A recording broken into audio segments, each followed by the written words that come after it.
Welcome to the Fintech One-on-One podcast, episode number 360.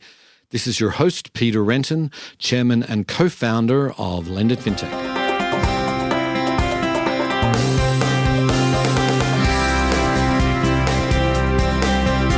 Before we get started, I want to talk about the 10th annual Lendit Fintech USA event. We are so excited to be back in the financial capital of the world, New York City, in person on May 25th and 26th.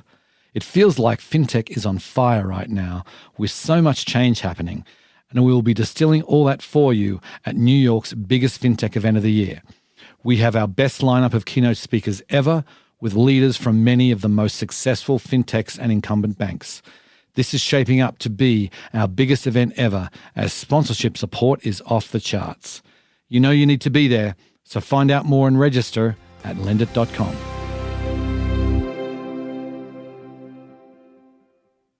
Today on the show, I'm delighted to welcome Laura Shin. She is a longtime journalist in the crypto space. In fact, she was the first serious journalist to actually go full-time covering crypto.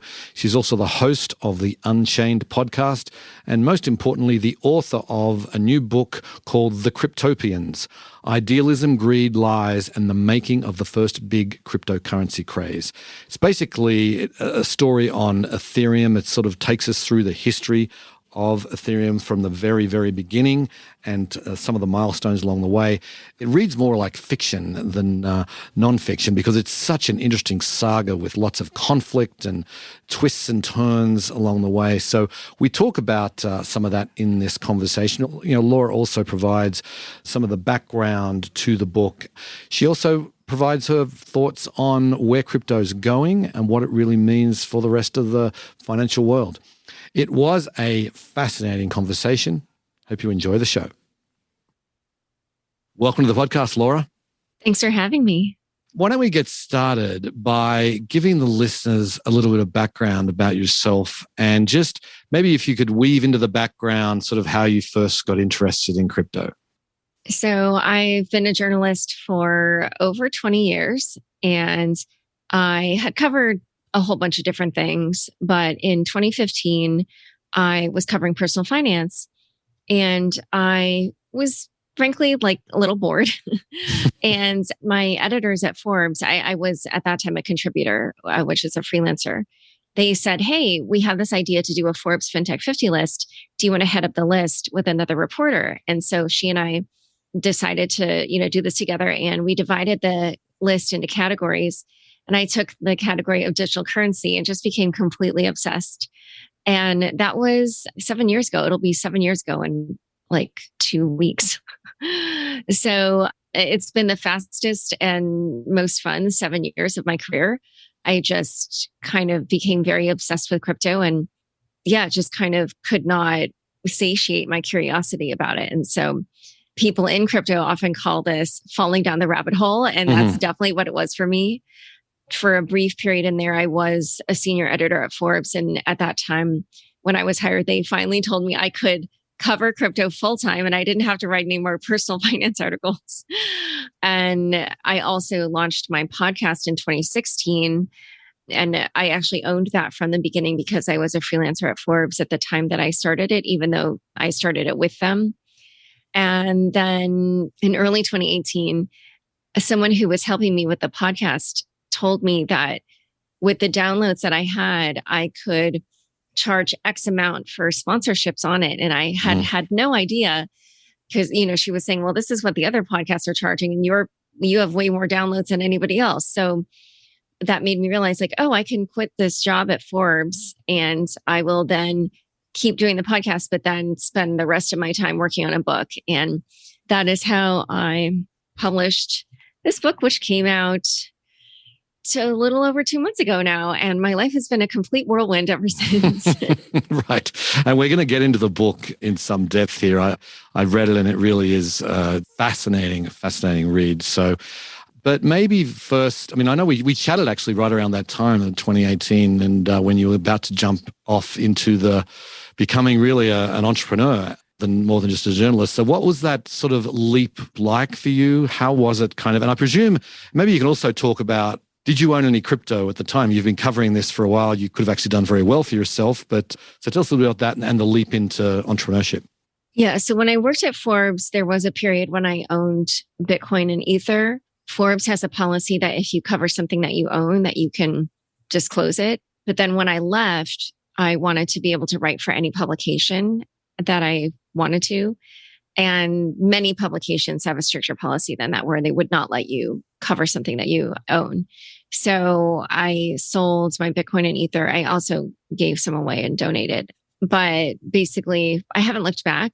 Writing is the most important thing to me. As much as I love crypto, it's definitely less important to me than being able to write for any top-notch publication I'd like to write for.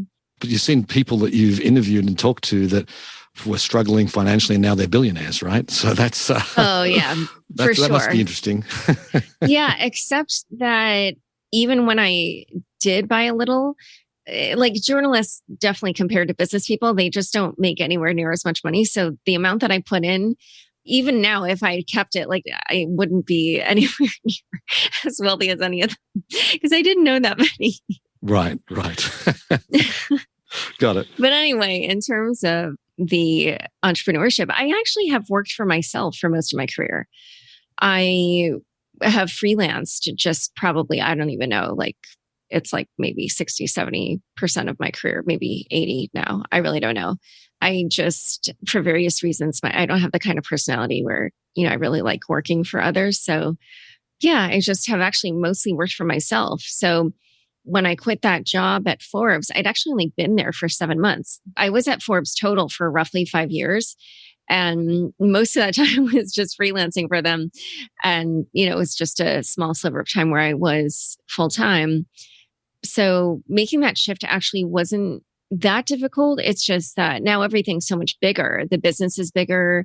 I have a lot more going on. So now I have all these different employees, which when I was a freelancer, I always, not always, but especially toward the later years, I might have had like one assistant just part-time, but now I have a lot more than that. And I recently had to hire some personal assistants because I am really struggling to keep up with everything. So, right. Yeah.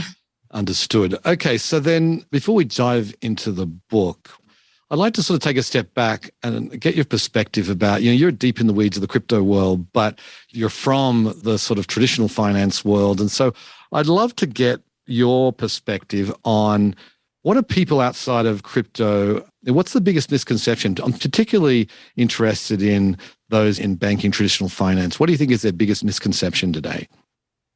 So this is just a general misconception. I don't know if it's particular to the finance world, but it might be. It's that crypto is just full of illicit activity and it's only for criminals. That's definitely far and away the probably number one thing that I hear that is actually really false and incorrect. Mm-hmm. The statistics show that at least for the year 2021, crypto crime accounted for 0.15% of all crypto transactions, whereas in the traditional financial world, it's something like 2 to 5% of all transactions. So, it's an order of magnitude different. And I hear time and again that people think that it's only for criminals. And I mean, even in mainstream publications, I will see this, in publications with just huge readership and, right on the front page of the website. And it's surprising because the actual statistics show the exact opposite. Interesting. So then, you decided to write a book. Why did you decide to focus on Ethereum? Obviously, there was the original Bitcoin story, Ripple, even Litecoin has an interesting beginning. I mean, what was it about Ethereum that you decided you really wanted to dive into that story? So when I went to write the book, I actually didn't set out to write a history of Ethereum. So I started working on that proposal maybe like in March 2018. And we had just come through that initial coin offering craze of 2017 and early 2018. Actually, it lasted long after that. But I'm just saying there was a bubble in terms of the prices that peaked in January 2018. And at that moment, I just knew I'd lived through something historic. Just in my own life, if I looked at how my own life had changed, I could feel that something new and different had happened. And I had had a front row seat. And the question that I wanted to answer with my book was, how did that happen? How did that craze happen? The initial conception of the book was actually quite different because I even had this whole Coinbase element. But then after I had done all my reporting, when I went to write it, I realized, oh my gosh, if I include all this Coinbase reporting, then the book is going to be like 800 pages. Right. So I felt that Ethereum was really the crux of, what was new and what enabled that initial coin offering craze. And so that's why the book reads mostly as a history of Ethereum. At the end, when the initial coin offering craze happens, then of course it kind of opens out into a few other storylines. But yes, really Ethereum was the catalyst. And so that's why like 75-80% of the book is about Ethereum. Right. And right. by the way, Ethereum is the second largest crypto by market cap. It is clearly the leader in terms of attracting developers. There are some amazing statistics about how when developers try to work in Web3, as it's now called, 20 to 25% of them will work in Ethereum, which is crazy. And the Ethereum developer ecosystem is 4 times as large as the second largest. And there's all these different blockchains that are trying to compete with Ethereum. So it's just a leader in so many ways. And Ripple and Litecoin have not had anywhere near the success. They're really, frankly, people might call them like ghost chains, meaning they're chains that they have large market caps, but there's no real meaningful economic activity. Right. Okay. So then when you were writing the book, who did you have in mind as the reader? And just to sort of preface it's not a technical book. Like you don't need to be an Ethereum expert to understand pretty much everything that goes on in the book. And you explain some things when it does get a little technical. So who did you have in mind as the reader? Well, actually, it's funny because I can tell the way you're phrasing this, you're thinking of somebody alive today. But actually, I was thinking of people 100 years from now. I was thinking this is a historic moment. And I want people to know what happened. And I want people in the future to look back and be able to understand what really brought this technology alive. So that's actually what I was thinking about. I was thinking about people in the future. And part of the reason also that I say that is, I have a podcast where I invite people in the crypto world to come on my show and I interview them. And so one element, that's one ingredient that's necessary to do that podcast is access. And as I'm sure you're well aware, the way I wrote the book, I did not let that factor into the way I wrote anything. If something happened, even if it didn't make somebody look good, if it's accurate, if I can verify it, then it was going to go in the book. And I'm sure there are certain people I've lost access to, but I'm just not going to let it bother me. I wanted the book to be as good as it could be.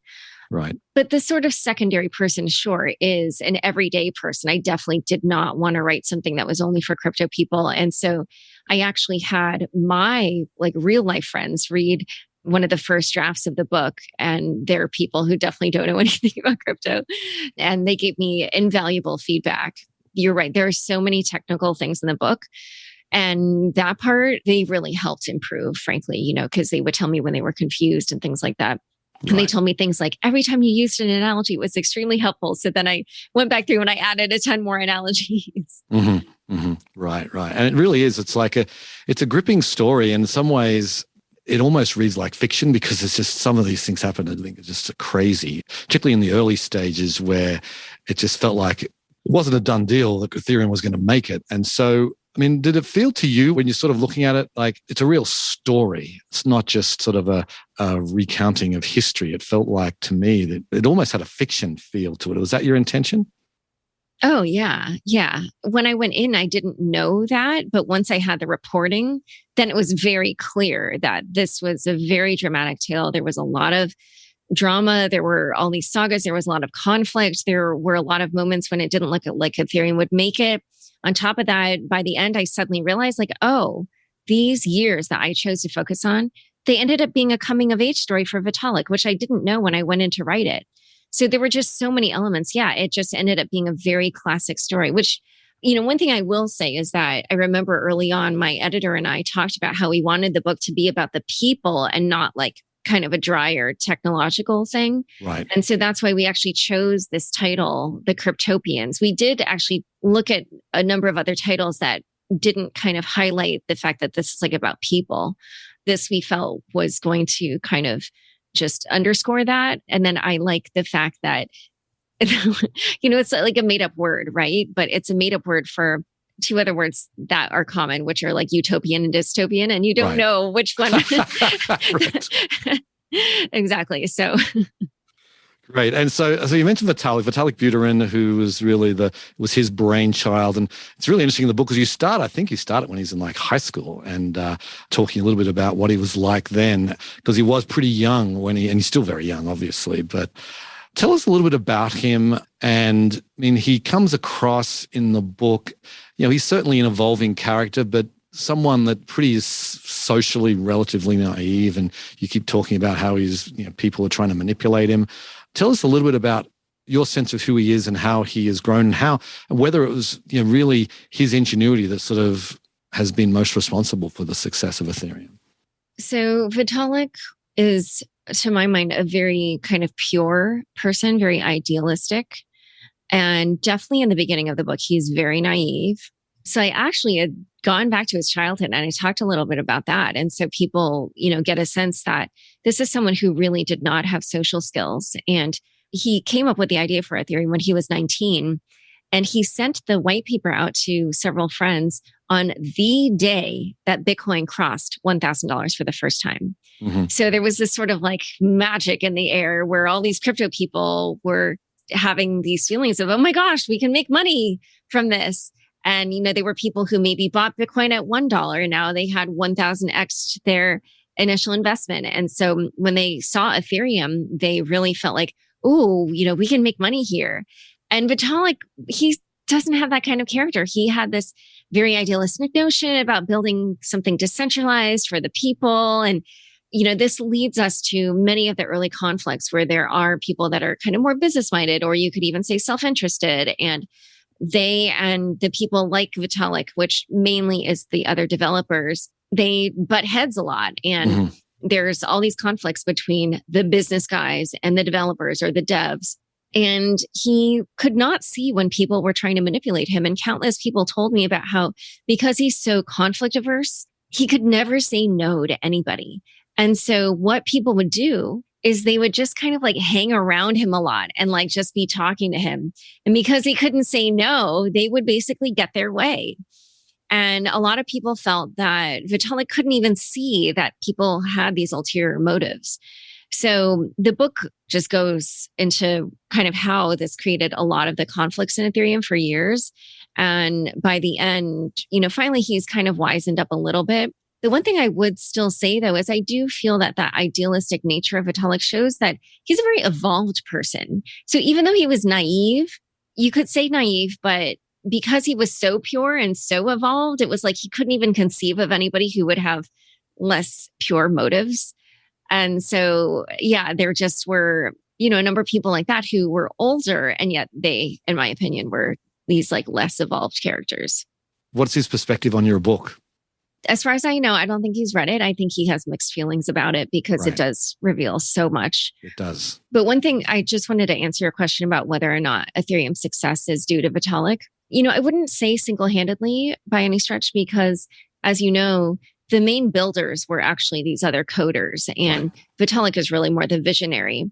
And certainly, probably other coders could have coded it up. But in terms of actually getting it done and building it, like it wasn't Vitalik who did that. Mm-hmm. So in that regard, I do think it was a group effort. Right. Looking into crypto Twitter and particularly around sort of your book launch, I mean, obviously anyone who's out there like you are taking a stance, you get criticism. It's just part of having a profile these days. But there's been some pretty vicious criticism, I think, of you on Twitter. Firstly, how has that been for you? And why do you think it struck a nerve with some people? I know you did reveal probably some things about people that weren't very complimentary, but tell us a little bit about what the reaction's been like. You're really referring to a single incident, which is that, so one of the characters in the book, Charles Hoskinson, who is the founder of a new chain called Cardano, he told me, and he's been, other people have reported that, he said that he dropped out of a PhD program when he discovered Ethereum or got, involved. I did a very rigorous fact checking for my book. And so, this was just part of the standard fact checking. And I found out actually the schools that he attended both say that he was an undergrad and he was not enrolled in a PhD. I have not found any school that has said that he was enrolled in a PhD. And so he tweeted that my book was a work of fiction which I found very rich coming from him, because not only does he appear to have lied about his education, but many, many, many people told me these stories of kind of tall tales that he told them, saying that he was Satoshi Nakamoto, or that he had been involved in DARPA or the army and been in Afghanistan and blah, blah. I mean, it just goes on and on. It's kind of people who haven't read the book. You will read about this because there's many of these tales.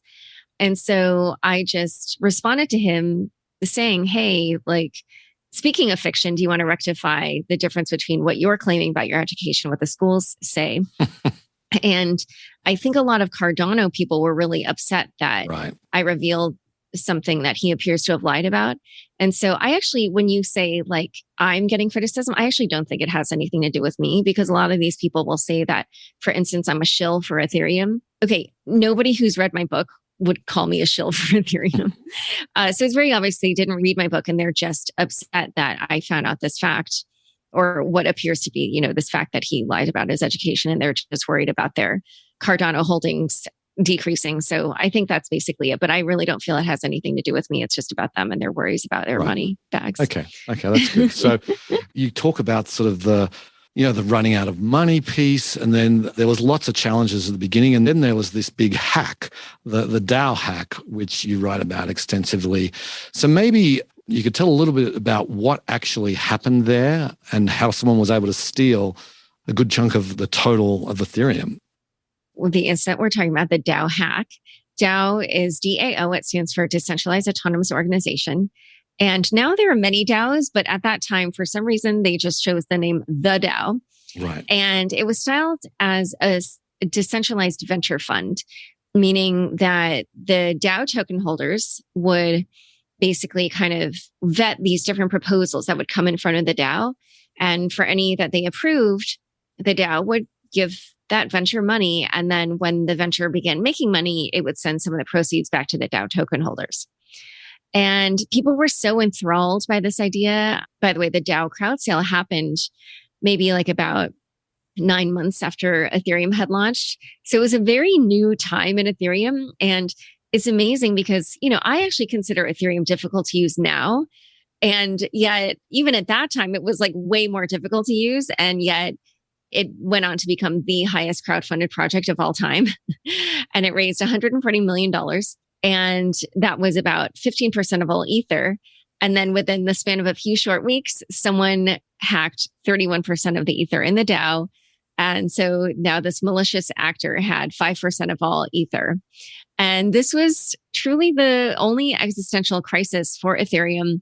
But essentially the community, you know, just was really at a loss for what to do. They had multiple different options. And as time went on, they kept having to nix different options because they just weren't going to work. And finally, they were left with what many people dubbed the nuclear option. And because it was the nuclear option, there were many in the community who felt that Ethereum should not do it anyway. And just to give people a sense of why this was a nuclear option, you could sort of imagine a situation in which Apple's most popular app is hacked in the App Store. So the nuclear option would be for Apple to do something risky to itself in order to save that app. And that's basically what this nuclear option was for Ethereum, that Ethereum was going to do something risky to itself in order to save its most popular app, which was the DAO. And yes, it did result in kind of the worst case scenario happening, which is that Ethereum essentially gave birth to its evil twin in the course of executing this nuclear option. And that evil twin is now called Ethereum Classic. But the upshot of all that for the hacker was that the hack essentially got erased on Ethereum, but the hacker's money was retained on Ethereum Classic. Of course, it was worth a lot less because Ether Classic coins were worth a lot less, but still they had access to 3.6 million Ether Classic, even though they had been stripped of their Ether. Right. That's what's called a hard fork, right? Exactly. Yeah, that nuclear option. Right.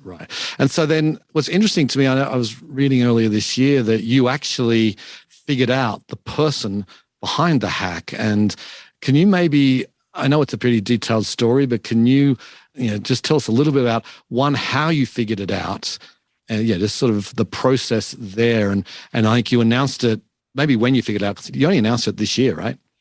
I announced it the day we published my book Right. in Okay. Forbes. There you go. Yeah. Good move. Yes. Yes. I do think it helped drive some book sales, which was great. So yeah, this ended up being sort of like the meteor out of nowhere. Basically, I was in the last stages of editing my book. And when you finish a book, there are what are called 3 final passes with the publisher. And I was supposed to turn in the second to last pass, which at this point, I'm supposed to probably make maybe 100 changes to the book or less.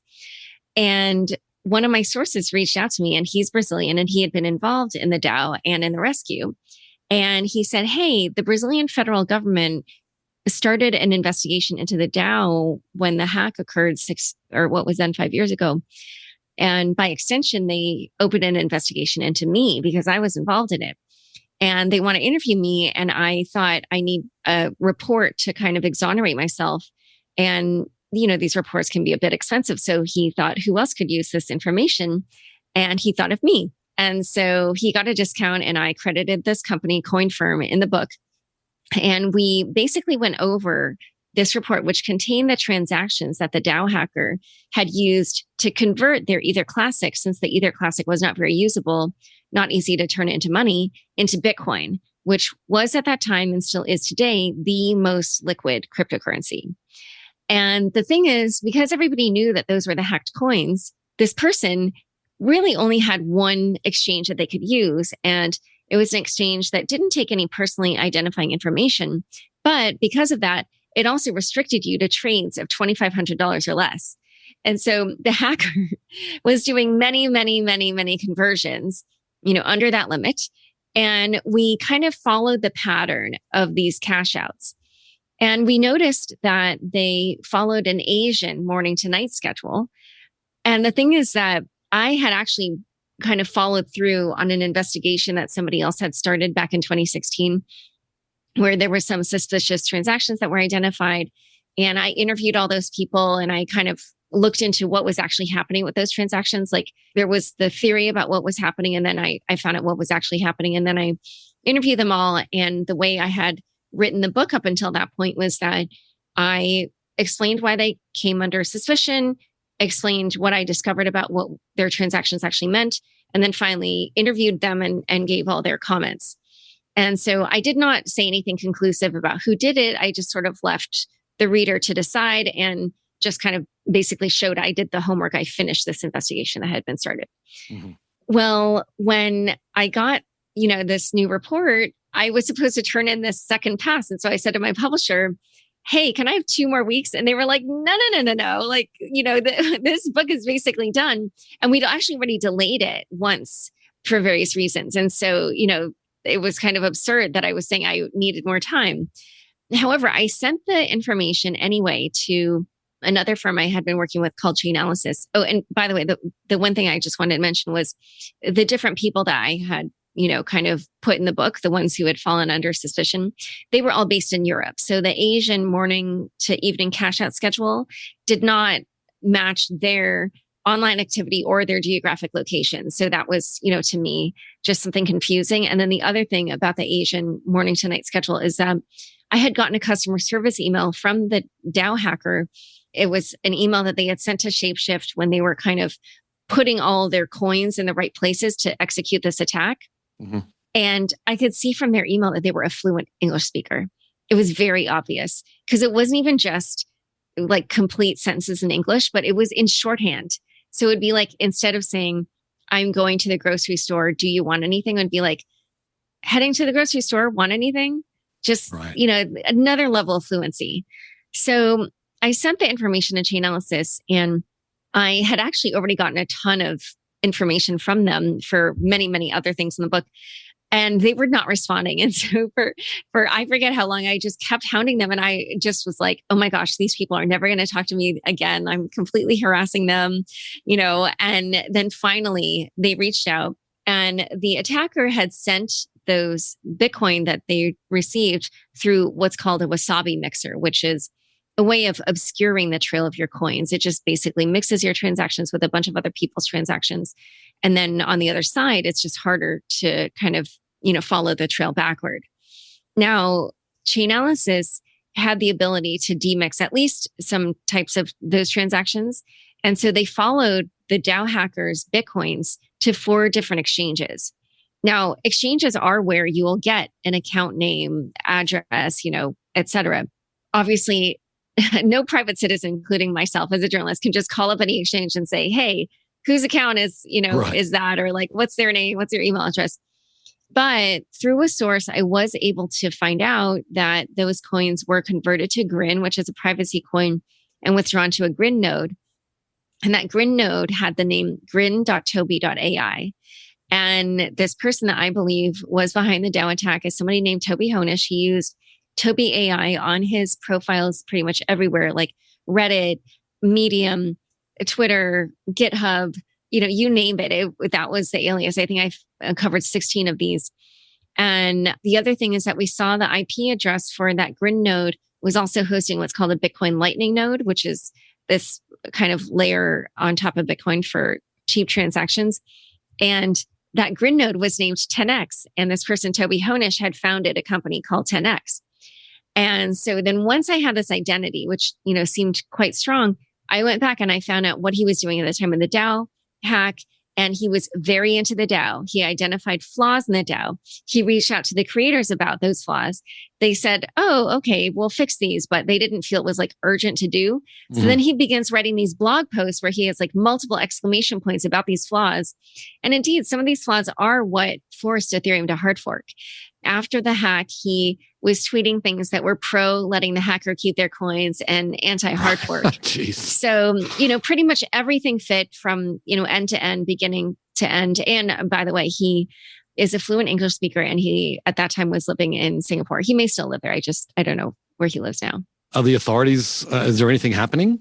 That would be for them to answer. But what I can say, or what I do need to add here, is that Toby did send me an email saying that he wanted to say that my statement and conclusion were factually inaccurate. And then he offered to give me more details if I wanted. And I asked him for those details, but he did not respond. And we sent him emails also for the Forbes article, and there was no response to that. Right. Okay. Well, moving on. You end the book in January 18. It was really the height of the first bull run. Was there a specific reason to end it then, or why didn't you sort of take it a little bit further into the future or closer to today's time? Yeah, I mean, since I wanted the book to answer that question of how the initial coin offering craze happened, and that was the climax of it, then it felt like that was the moment to end the book. It just follows a natural story arc where there's building of tension, and then you have the climax and then the denouement. So that just seemed like a very obvious ending point. Right. Okay, before I let you go, a couple more things I want to ask you. There's a lot of talk in Ethereum circles about the merge. I know you're very well aware of sort of the people and what's happening there. Can you explain what the merge is and why it's happening? I'm sure you probably have more mainstream listeners of your show, and the mainstream community is definitely much more concerned about the environmental impact of what are known as proof of work blockchains, which are blockchains where in order to provide security to the network, a lot of electricity is used. And some of it is not clean electricity. So Ethereum currently runs via this, proof of work consensus algorithm, it's called. And they're switching to something called proof of stake, which is much more environmentally friendly, doesn't use anywhere near as much electricity.